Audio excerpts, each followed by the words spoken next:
Salut, j'espère que vous allez bien. Moi, je vais super bien.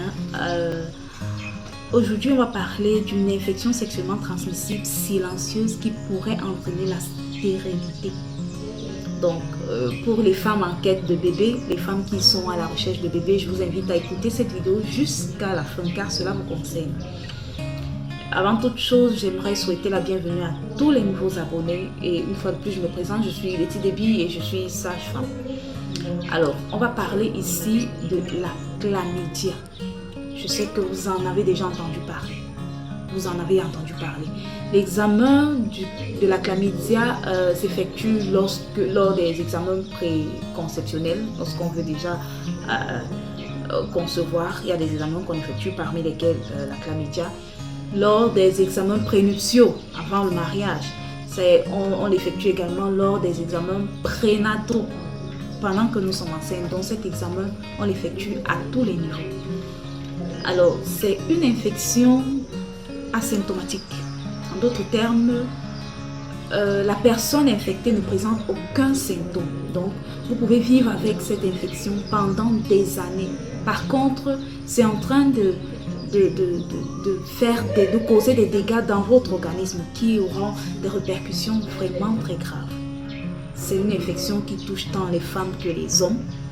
Et les conséquences dont on parle, parmi ces conséquences, plus chez la femme, les répercussions sont plus chez la femme. On peut avoir des douleurs pelviennes.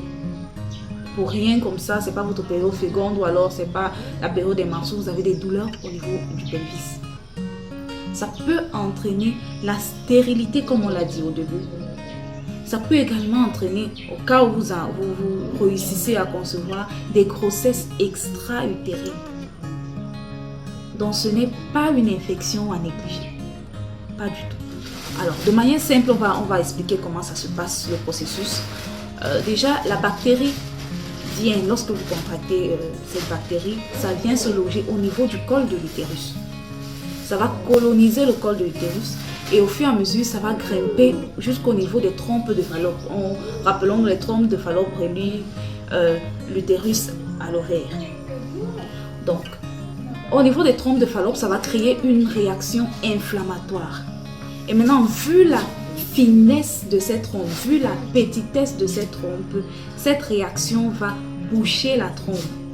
Elle va boucher la trompe de Fallope et c'est ce qui va entraîner donc la stérilité chez la femme. Alors, pour celles-là qui vont réussir à concevoir, l'œuf fécondé ne pourra pas passer. Ça va donc se développer là au niveau de la trompe.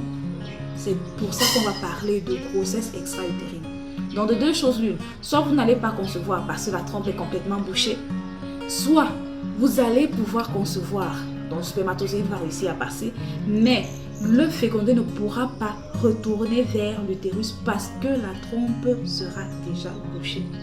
Et cet œuf se verra obligé de se développer à ce niveau-là. C'est de là qu'on parlera donc des grossesses extra-utérines.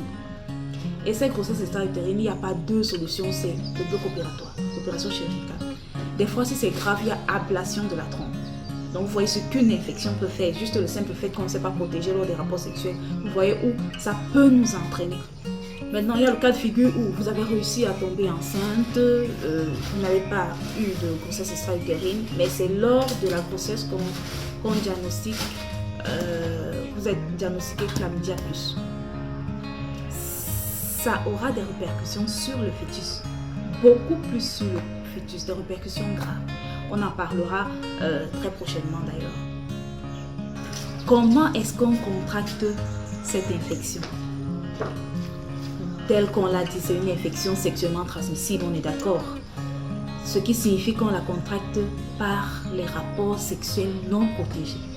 Je vais vous révéler une chose. On peut contracter cette infection par la fellation. La fellation.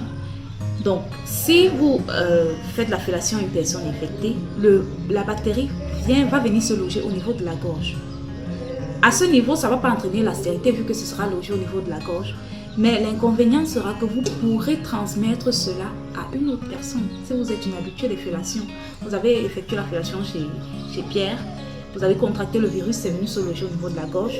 Lorsque vous allez effectuer cette même fellation à Jean, vous allez lui transmettre cette bactérie qu'il pourra transmettre à Yvette et ainsi de suite.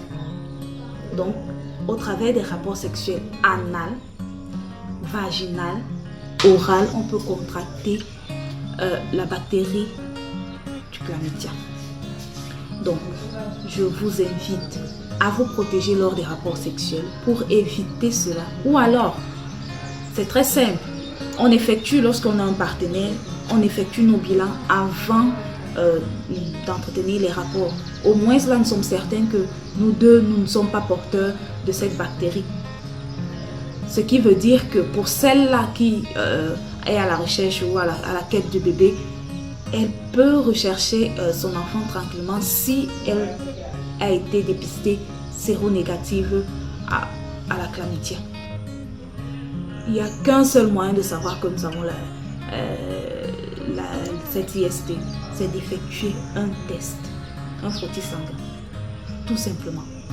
C'est ça qui va nous dire si nous sommes infectés ou pas. Donc, on le rappelle encore, les conséquences chez la femme sont néfastes, très graves. Donc, il est important d'effectuer son test afin de connaître si nous sommes positifs ou négatifs. Si c'est positif, il y a le traitement. Et le traitement est très simple. C'est un traitement qui s'étend sur un mois. Il est très simple. Et le traitement, c'est pour le couple. Donc, si la femme vient dépistée positive, on va la mettre sous traitement, elle et son conjoint. On n'a pas besoin de dépister le conjoint, d'effectuer l'examen chez le conjoint. On les met sous traitement, tous les deux. Et c'est très simple.